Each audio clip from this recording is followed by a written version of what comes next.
देखती आँखों और सुनते कानों को मेरी तरफ से अस्सलामु अलैकुम।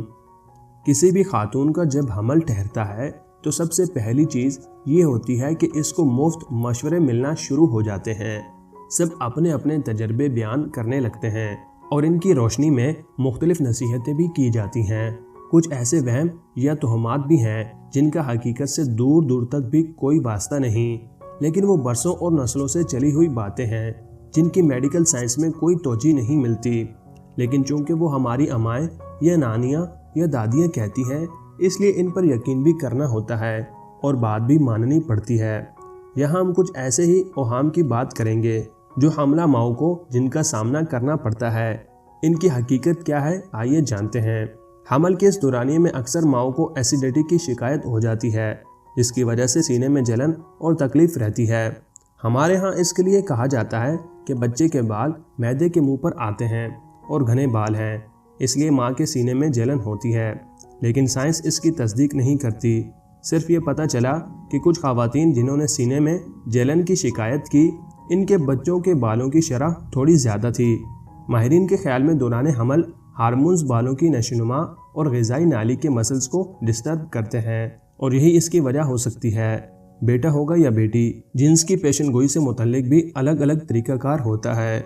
हमारी खाला, मामी टाइप की ख़वातीन या कहीं सास भी हामला खातून का चेहरा देखकर बता देती हैं कि अगर चेहरे पर रौनक है तो बेटी होगी और अगर चेहरा बेरौनक है तो बेटा होगा।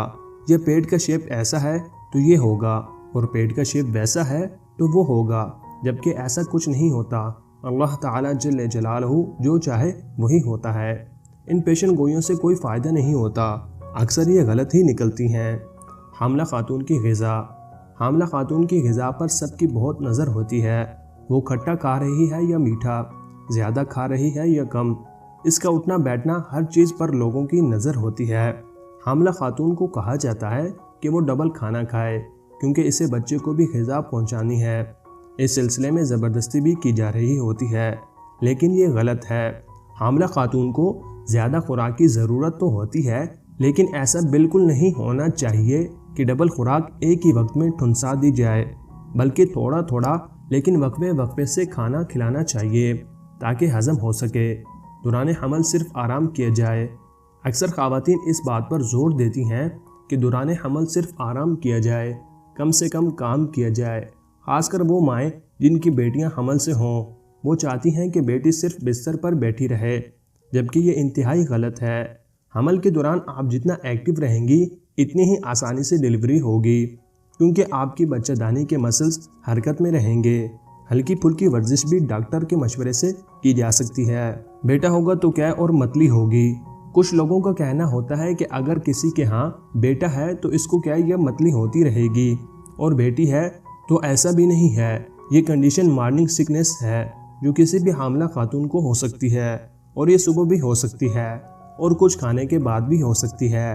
अक्सर कुछ बादी या हैवी खाने के बाद ऐसा आमतौर पर हो जाता है क्योंकि बच्चे की वजह से निज़ाम हाजमा सुस्त हो जाता है।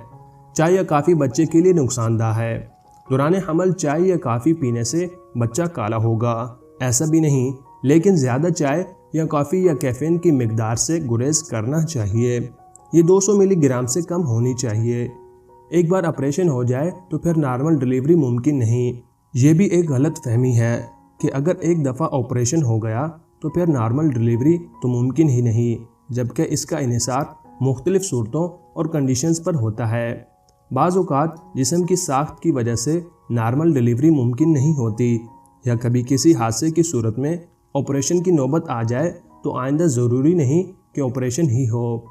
गर्म ग़िज़ाएँ खाने से बच्चा वक्त से पहले हो जाता है। इस हवाले से भी साइंसी तहकीक कुछ नहीं कहती। ये भी हमारे यहाँ कहा जाता है कि अगर गर्म ग़िज़ाएँ खाई जाएँ तो बच्चा वक्त से पहले हो जाएगा। ये डिलीवरी के करीब ऐसी ग़िज़ाएँ दी जाती हैं जिससे पैदाइश के वक्त बच्चा जल्दी हो जाए, जैसे पाए, यखनी, कैस्टर ऑयल, सूप वगैरह। उम्मीद करते हैं कि छोटी सी काविश आप लोगों को पसंद आई होगी। अगर पसंद आई हो तो वीडियो को लाइक कर दीजिएगा। शुक्रिया।